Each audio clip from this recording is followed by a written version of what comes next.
The creatures of the Hawaiian forest are unlike those found anywhere else on Earth. After our islands rose from the sea, it took millennia for them to be colonized. It is estimated that a new plant species was established every 100,000 years, after seeds braved ocean currents and strong winds, or hitched rides on visiting birds. They found new environments free of predators. Over time, many of them lost their defense mechanisms, which served to protect them from predatory creatures or safeguard them from foreign diseases that would try to do them in. The ancestors of our native species evolved in isolation into a dazzling array of new species, filling in the available space in their new home. Hawaiian culture is closely tied to these unique plants and animals.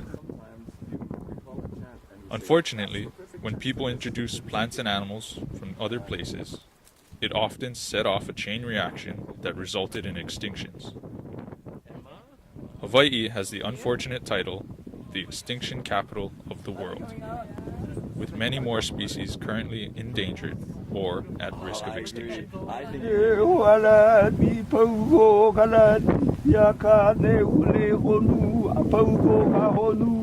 When native Hawaiians first arrived, the island's forests were teeming with tiny land snails, including the kahuli, or tree snails. Hawaii once hosted as many species of snails as the entire rest of the United States. Their brightly colored shells gave rise to the nickname Jewels of the Forest. The Hawaiians celebrated kahuli in Oli, Mele, and Mo'olelo. They also believed kahuli possessed the ability to sing. Kahuli performed the role of decomposer, returning nutrients to the environment. When people first arrived here, they would have seen kahuli everywhere. You could turn over leaves and find them snuggling next to one another, often remaining on a single tree for their entire life. They are long-lived. If you first saw a kahuli as a child, it's possible you might continue to see that same kahuli into your 20s. How sad it is to think that most of these remaining species will be extinct in the wild in the next 5 to 10 years. It is quite possible our grandchildren may see a forest void of these creatures. When land snails start disappearing from a forest ecosystem, you know that something's out of balance, something's wrong. They're one of the first species that will drop out. They're vulnerable to a lot of different factors. And so in that sense, we can use them to identify a healthy forest, and we can also use them to identify a forest that's experiencing detrimental impacts from invasive species or climate change. Despite the many challenges, there's always hope. Hawaii's conservationists work passionately to give kahuli and other endangered species a chance to survive.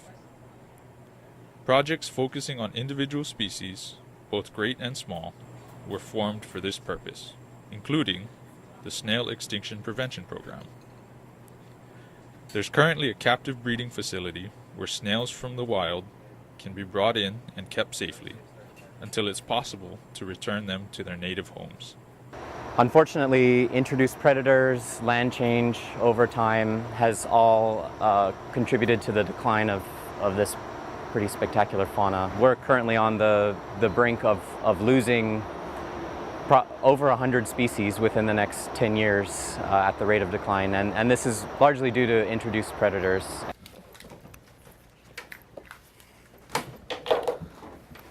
Often, extraordinary steps are taken to protect the species under our care.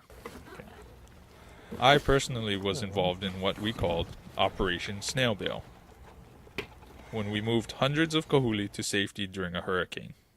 They are critically endangered, so we are kind of on high alert. So I will be spending the night with the snails here in the office.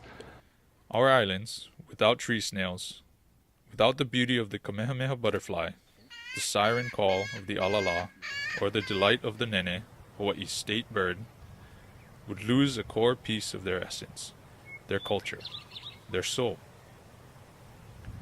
Once on the brink of extinction, There were only 30 wild nene left on Hawaii Island by the early 1950s. They'd already been wiped out elsewhere across the islands. Persistence and keen focus on the goal of boosting their population has brought them close to 3,000 today. In this field, naturally, I'm an optimist. You have to be. But I am optimistic. We have the tools to prevent the extinction. Nene provide a great example of how time, dedication, good science, and some luck make it possible to save a species on the brink. Nene are now well re-established on Maui and Kauai, and have recently been seen on Oahu for the first time in 300 years.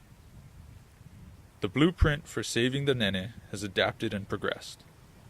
It's a guide being used in attempts to reintroduce and save other species like the native Hawaiian crow, the alala. Can you imagine never having seen a nene? We can't give up hope. There's so much at stake, and still so much that can be accomplished to keep our forests, what they offer to both our natural and cultural worlds, vibrant and alive. We're faced with choices. Do we let native plants and animals slip away, victims of a voracious modern world? Or do we find the time, the energy, the money, and the emotional investment to return them to their rightful place in our collective consciousness? Return them to the forest for life.